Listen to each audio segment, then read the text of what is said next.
Brown, and I'm here today to talk to you about a problem we run into every single year. You may be running into it every single year as well, but hopefully we can show you how to circumvent it and not have to deal with it ever again. The problem is when you have rocks way too close to the surface of the grass. Now here's a perfect example of an area where you have too many brown areas because of the rocks. And then over here you can even still see some of the rocks right at the surface. Now, this causes two problems. Number one, it doesn't allow for enough of a deep, thorough, strong root system for the grass because there's just not enough topsoil. Now here we have one of our main guys, Kenny, and he's out in a lawn with a really big brown area, as you can see. He's poking the soil probe in, and no matter where he goes, it just hits rock. You can really see it clinking into the rock down there. And there's very little soil, and therefore the grass burns out. Can you see how there's just about an inch of topsoil here? That's just not enough. Watch how much further he can push the soil probe in the green area where there's plenty of soil and no rocks.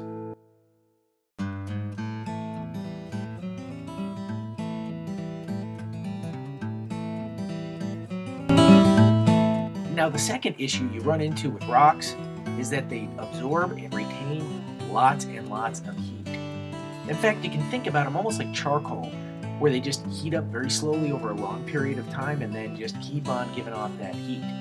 Now you've got grass sitting on top of not enough soil, so it doesn't get the water because the water drains out too quickly, and it doesn't have the root zone.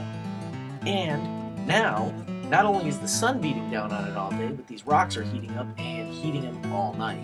Over this past weekend, my kids and I were having some fun on Sunday morning, and I got a little inspiration, so I turned the camera on to demonstrate what I'm talking about with how well rocks and stones can retain and then give off heat.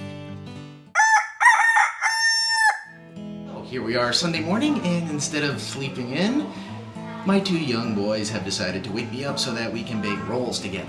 Yay! Anyway, the best way to bake breads is on a stone.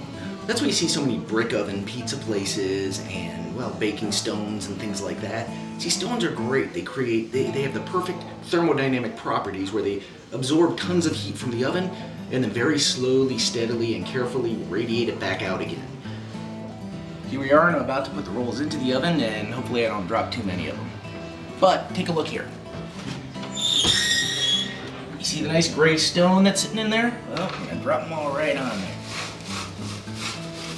Ah, perfect.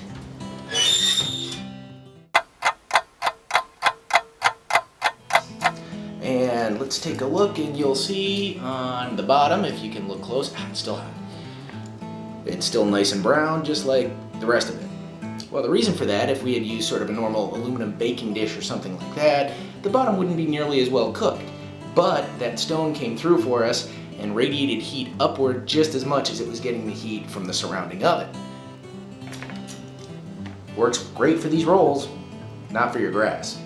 If your lawn does have a lot of brown spots because the rocks are too near the surface, there's a pretty easy fix. See, all you need to do is put some topsoil on top. So let's say 3 to 4 inches usually. The grass will be separated out away from the rocks. There will be more soil for the roots to grow and to hold on to water, and you're not going to run into this in the future. Until next time, I'm Chris with Deed & Brown.